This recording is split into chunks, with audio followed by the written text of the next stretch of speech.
Ladies and gentlemen, Lockheed presents Mr. Herbert Marshall as the man called X. Look to Lockheed for leadership.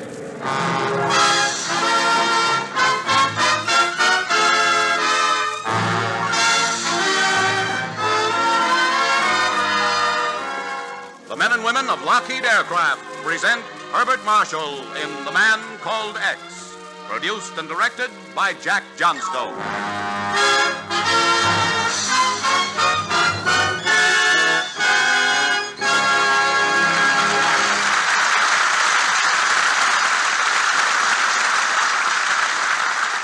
The Man Called X. He is the man who crosses the ocean as readily as you or I cross town. He's the man who travels today as you and I will travel tomorrow. He is the man who fights today's war in his unique fashion, so that tomorrow's peace will make the world a neighborhood for all of us. He is the man called X.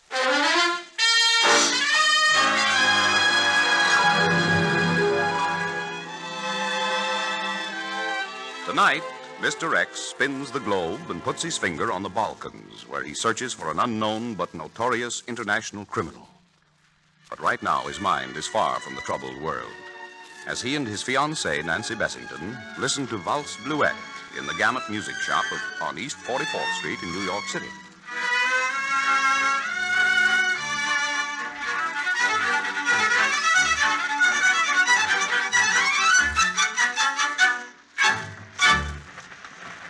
Oh, that's beautiful, Ken. Then we'll take it, my dear. Do you think they could play that for our wedding march, darling? Well, it might be rather tough to waltz down the aisle to, and Mendelssohn and Wagner will probably turn over in their graves, but if you insist... Have you decided to take it, sir? Yes, will you rap it, please? Certainly. It'll just take a moment. Ah, darling, do you realize how many things we have in common?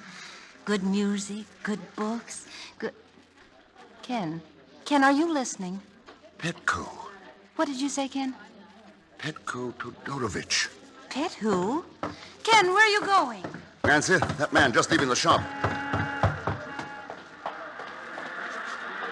Darn it. Now, which way did he go? Ken, what under the sun are you... Petko. I lost him in the crowd. And just who is Petko, if you don't mind? I haven't seen him since we were at school together in Switzerland. School? Oh, an old friend. A very close friend, Nancy. Well, thank goodness. For a minute, I thought you were getting mixed up in one of those things again.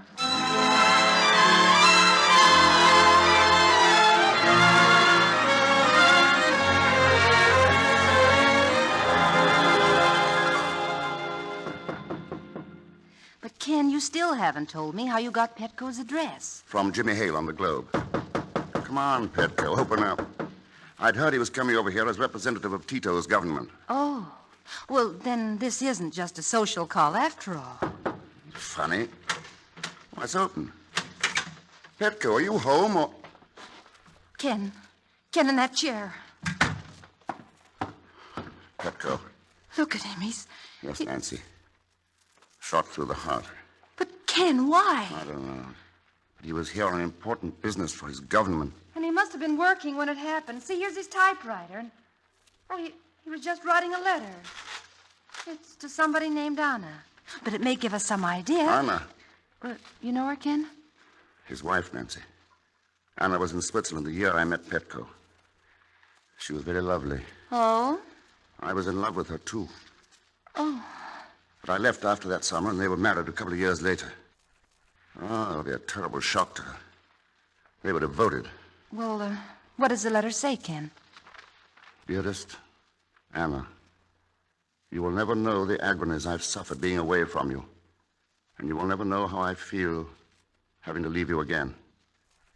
But, my darling, day and night I dream of the time when we may be together once more. So bless you. And a million kisses from your loving Petko. Well, I didn't know either of them, but it makes me feel terrible. Nancy, you had the right hunch when I saw Petko leave the music shop. This is one of those things.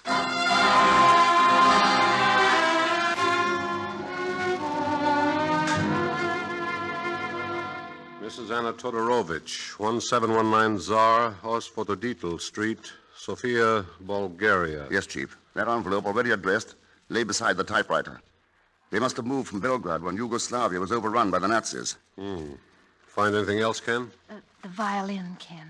Yes, a violin. I didn't know he played. But here's the important thing, Chief. In the medicine cabinet, wrapped inside an ordinary gauze bandage roll, I found this. Here. Microfilm. Let's see. Look at it through this glass, Ken. I know. 3 million marks. Borrowed by the Reichsbank from the Belgrade State Bank. Anton Gubek, director. Anton Gubek. Just a minute. Miller, Dufrovsky, Racket, Gubek. I thought I saw that name on the list. Anton Gubek left New York on a plane this morning for Sofia, Bulgaria. Oh? But why Sofia? There's a branch of the Belgrade Bank there. So that's why Petko was here. He must have had evidence that one of his fellow Yugoslavs was in secret collaboration with the Nazis. He traced him to New York and was about to expose him. But Gubek got to him first. Could be. Chief, do me a favor. Well? Keep this quiet until I have a chance to see Anna Todorovich and tell her about Petko. Oh, but Ken, Anna is in Bulgaria. Yes, my darling, Bulgaria. Oh.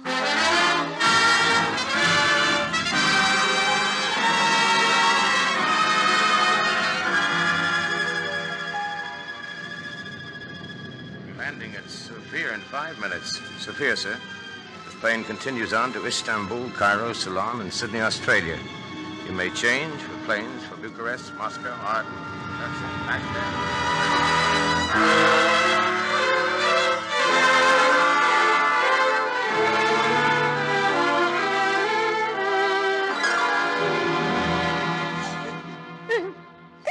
I'm sorry, Anna.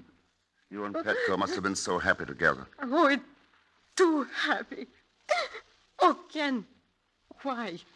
Why, Petko? Later, Anna. We'll talk about that later. But I must know. What did he say to you when you saw him? Unfortunately, the only time I saw him was just a glimpse as he was leaving a music shop. Oh, By the way, I never knew Petko was a violinist. oh, he just played for his own amusement. He loved music. He loved everything beautiful. No, Anna, dear, don't. Oh, Don't. I'm all right now, Ken. Anna, do you know a man named Anton Gubek? Anton Gubek? No, Ken. Should I? Not particularly. I have an idea. He's not a very nice man. But who is he, Ken? The director of the Belgrade Bank. He has offices here in Sofia. But, Ken, what has this to do with Petko? That's exactly what I want to find out. From Mr. Gubek.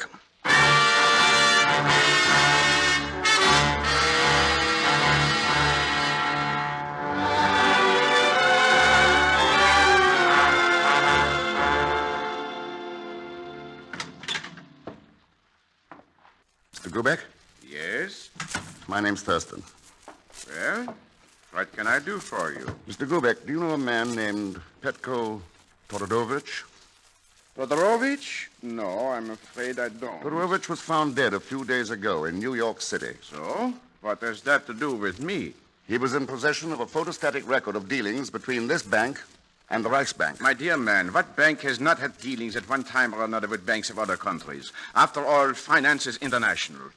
I'm afraid I fail to understand the purpose of your visits. Oh, I think you do understand. And is there any reason why you shouldn't tell me what you know? I haven't said I know anything. Well, in case you change your mind, you can reach me at the Grand Palace Hotel. Why should I change my mind? Because the police might be interested in knowing that you left New York on the day Todorovich was murdered.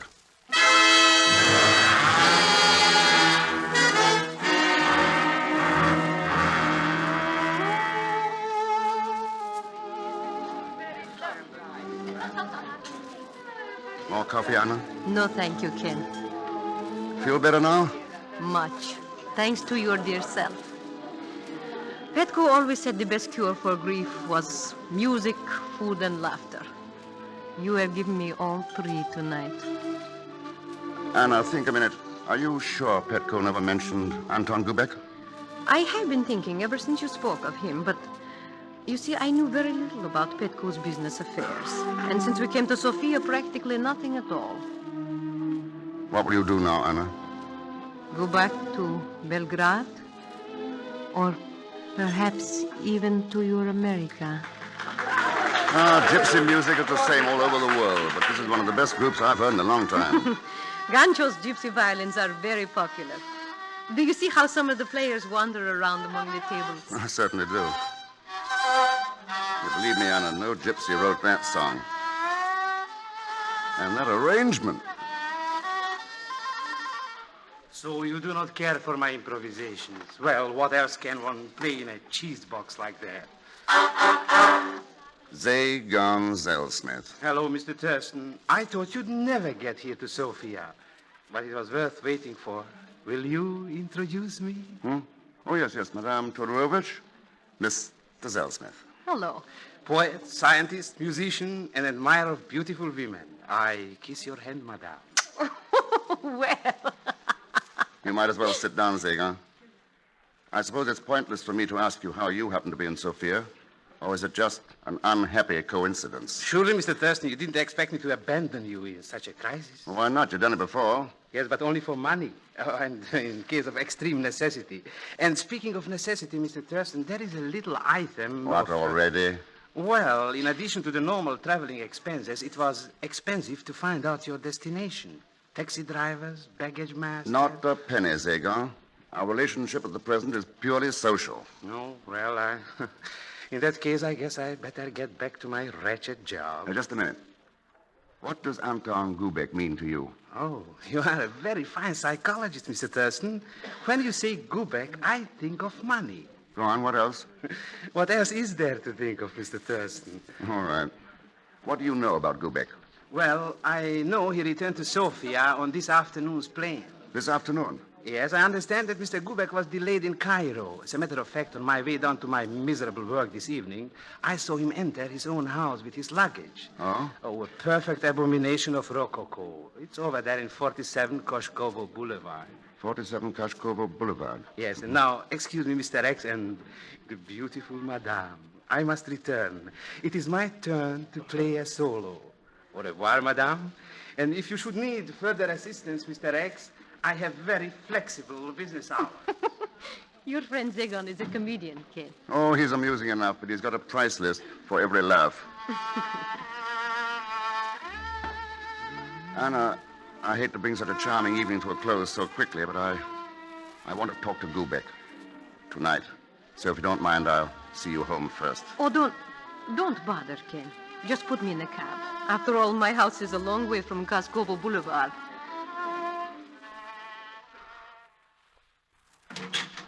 Yes? What do you want? Oh, officer, I came here to see Mr. Gubek. There's Mr. Gubek in there, on the floor. Dead. Wait a minute. This isn't Gubek. Oh, no? Well, who do you think it is? This isn't the man I talked to at Gubek's office yesterday afternoon. I don't know anything about that. But this man is Anton Gubek. Then who was the man I talked to?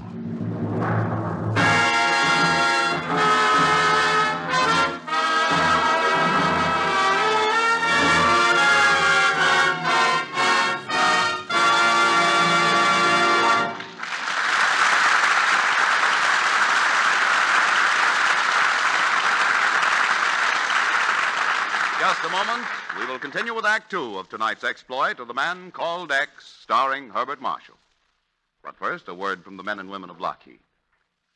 Ladies and gentlemen, the Lockheed Constellation is the largest, fastest, highest-flying land transport in use today. It is capable of carrying 64 passengers, crew, and cargo across the nation in 7 hours. Its 4 engines provide a cruising speed of better than 300 miles an hour and a flight ceiling of well over 20,000 feet. Now, all these facts might indicate to you that while the Constellation is a fine airplane, its use will be confined to long flights between super airports. This isn't true, of course. For all its size and speed and power, the Constellation easily takes off and lands in any standard airport. Furthermore, even on short flights of 100 and 200 miles, it has been found to operate more efficiently and more economically than the ordinary two-engine transport you fly in today. Thus, while the Constellation is serving the Air Forces now, tomorrow it may serve the airport in your town. As an airline local or as a transcontinental express, it will offer you swift, comfortable, safe transportation to neighboring cities or to lands beyond the horizon. Again, ladies and gentlemen, remember the name, the Lockheed Constellation, another example of Lockheed leadership.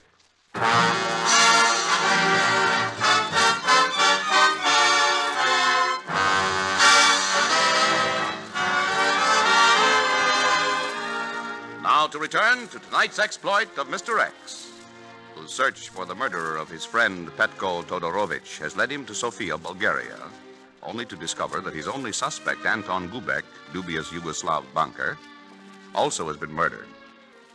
As we join him, he is in his hotel room with the ubiquitous Zagon Zelsman. Mr. X, I am humiliated at having to bring up such a personal subject, but... You don't look very humiliated to me, Zagon. Oh, well, I was so excited with my first solo appearance as a violinist that I neglected to conclude my negotiations with you at the cafe. I don't recall any negotiations. But, Mr. X, remember, I divulged invaluable information about the unfortunate Mr. Gubek. Oh, in that case, you owe me money.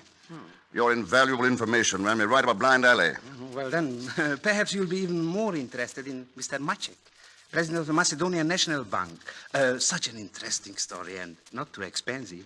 Or perhaps Mr. Dobrovici, chairman of the board of directors of the Sofia Exchange. Now, wait a minute. What kind of double talk is this, Zagon? No, not talk. Names and figures. All here.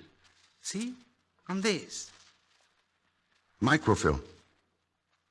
Zagon, where did you get this? Oh, do not misunderstand me, Mr. X. I'm a man of scruples, but she was so beautiful, and I was only looking for her address. Well, whose address? Looking where? Why, your beautiful friend, of course, when her handbag lay on the table in the cafe. Zagon, it's hard to believe there could be worse scoundrels than you, but there are, and not half so amusing. Again, I am humiliated having to bring up a personal subject. Well, but... perhaps these American dollars will save you from further embarrassment. Oh, they do. I now recovered my dignity, and now as an honorable man, I must return this property to the beautiful lady. That, Zagon, is a pleasure I shall reserve for myself.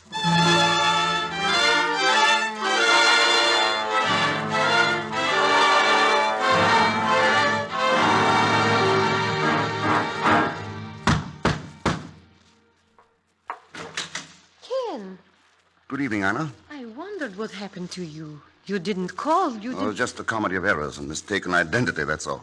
What? Now, you see, Gubek isn't Gubek at all. Or wasn't, I should say. What do you mean? Oh, I could put it this way. Gubek is dead. Long live Gubek. Gubek is dead? Yes, but the man I thought was Gubek is still alive.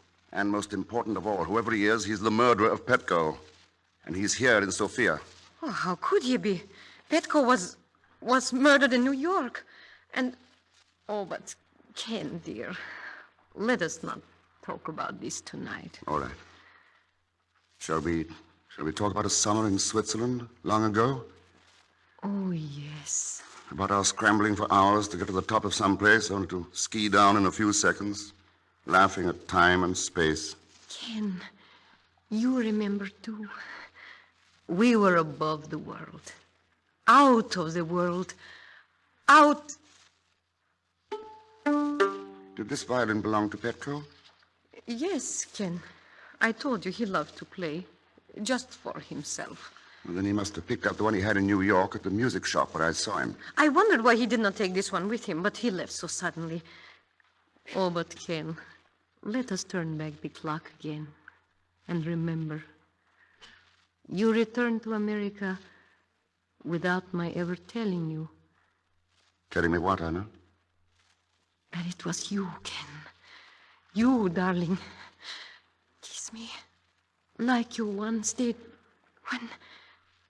Anna, something I must tell you about. Yes, A letter for you from Petko. He wrote it just before he died. You read it to me, Ken. Dearest Anna, you will never know the agonies I've suffered being away from you. Oh, And you will never know how I feel, having to leave you again. But, my darling, day and night I dream of the time when we may be together once more. So, bless you, and a million kisses from your loving Petko. Oh, poor Petko. Now let me read it again. Dearest Anna, you will never know the agonies I've suffered being away from you, and you will never know how I feel. Ken, why don't you go on? Anna, the person who began this letter didn't finish it. Yes, Petko started typing, but see, beginning here, the touch is different, a much lighter touch. Somebody else finished the letter. But who? Somebody who didn't want to be exposed as an accomplice in an international blackmail racket. Someone connected with a music shop in New York City. Sounds incredible, doesn't it? But you did use the music shop, didn't you, Anna? Is this some kind of fairy tale, Ken? Petko got suspicious. He had evidence in microfilm. And when he traced you to that music shop in New York, he had a hard decision to make. Go on, Ken. And so, when he went back to the hotel, he sat down to write you a letter. What he intended to write was, "You'll never know how I feel, having discovered what you really are." So, Anna, you had to shoot him, complete the letter as your alibi, and get back here. And by what magic do you know all this? No magic at all. I believed this letter, until you yourself showed me how wrong I was. I showed you? You were the only one who knew I came here to see Gubek, and you made sure I wouldn't see him. Who was the man I talked to at Gubek's office, Anna? Oh, you must be joking. Unfortunately, this microfilm here is not very funny. Whoever this man is, he's dreamed up an insidious blackmail racket, using photostatic records of secret negotiations between the Nazis and bankers in some of the occupied countries. And he's making them pay off to save their necks from their own people as their countries are liberated. You are speaking about me, Mr. X. Oh, there you are. Whoever you are. But not Gubek, eh? Schmutzige Schweinigel. So, the trademark of a Nazi. And the portrait is complete, even to the gun in your hand. This isn't a picture, Mr. X. It works. I don't doubt it. I've seen enough evidence that it does. Your gun worked too, didn't it, Anna? No wonder Petko didn't look me up when he came to New York. He was ashamed to let me know that his devoted Anna had turned traitor. Not only to his great love for her, but to her people, to her country. Stop it. Why did you do it, Anna? Was it money? Was it because Petko lost everything he had when the Nazis moved in? Stop! I can imagine what Petko went through when he found you in New York. When he discovered what you were doing, what you'd become. He tried to tell you in a letter, but you never let him finish it. Kill him, Willie. Don't let him talk anymore. Yeah, now, stand aside, Anna. The lights. Who turned them off? Oh! Willie!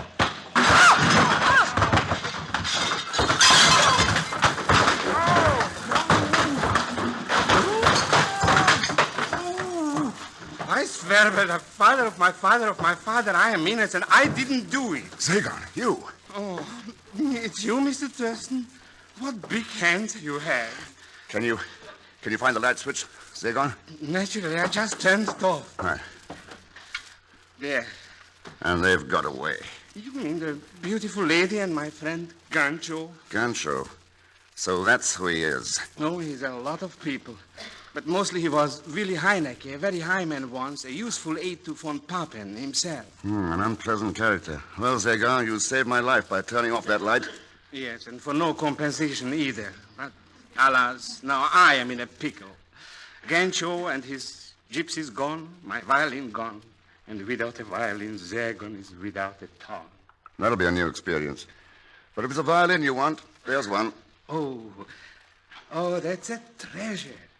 When I played with the Amsterdam Symphony, I had a Guarnerius. On my last concert tour in Budapest, it was an Amati. And now?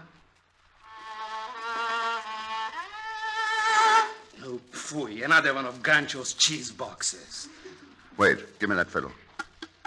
Why didn't I think of this before? That flat tone.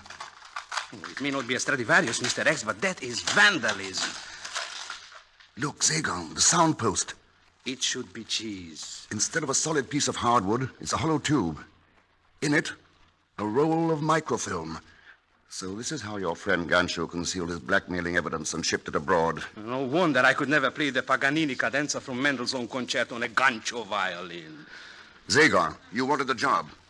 You have one. I'm open to suggestion for a slight consideration, of course. You know where Gancho has gone? Not yet, Mr. X, but Zagon is not only a virtuoso, he's also a bloodhound.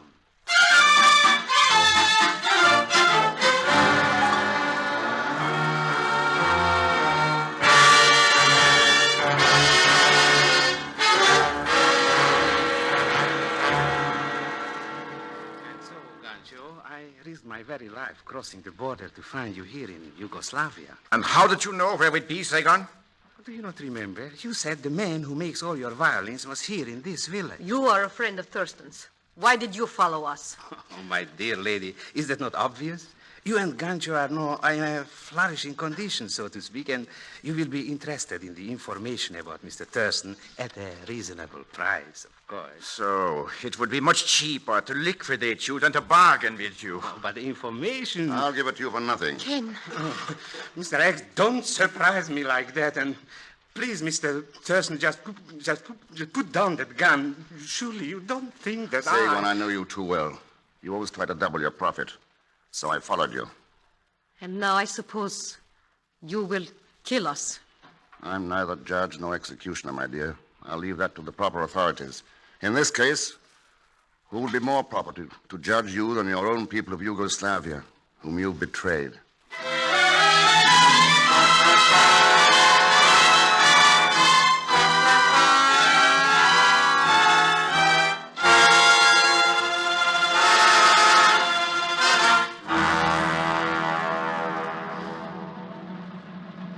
What are they doing, Mr. X? I can't bear to look. I don't wonder. You're lucky you're not against that wall yourself. Please don't say things like that. How different from a pleasant summer in Switzerland a long time ago. A fine friend and a beautiful girl. Seems like two different worlds, Sagan.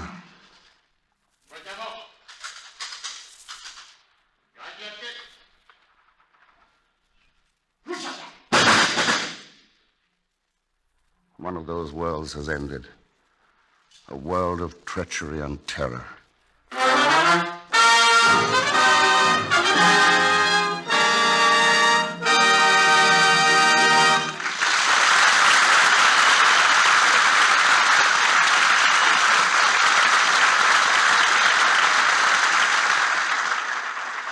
Before our star, Mr. Herbert Marshall, returns to tell you about next week's exploit of the man called X, here is an announcement from Lockheed. Ladies and gentlemen, when the war is over and final count is taken on those American industries contributing most to victory, the nation's airlines will stand near the top of the list. Here at home, the airlines have worked tirelessly, night and day, to speed essential passengers and cargo. Overseas, the nation's airline crews operating for the Air Transport Command have flown to almost every point on the globe. Many notables have been piloted by airline men on over-ocean trips. President Roosevelt, Generalissimo and Madame Chiang Kai-shek, Generals Marshall, Eisenhower, and Arnold, Admirals King and Leahy, Queen Wilhelmina, Secretary of War Stimson, and many others. Taken together, airline crews have crossed the oceans thousands of times and have flown many millions of miles to foreign shores. Yes, the airlines of America are doing a vital job in the war effort, a job that foretells a great age of flight that you and every American will enjoy in peacetime days to come.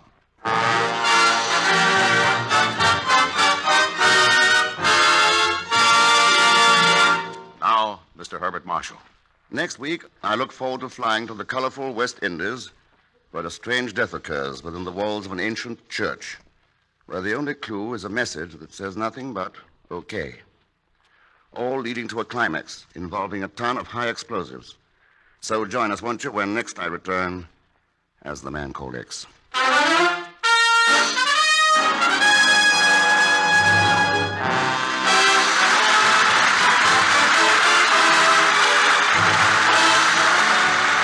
Man Called X is presented by the Lockheed Aircraft Corporation. Tonight's exploit was written by Milton Merlin. Original music was composed and conducted by Felix Mills. The entire production was under the direction of Jack Johnstone. Mr. Marshall's appearance is through courtesy of Metro-Goldwyn-Mayer, producers of the Technicolor picture Kismet. The men and women of Lockheed invite you to join Mr. X again next week. Same time, same station. John McIntyre speaking. This is the Blue Network.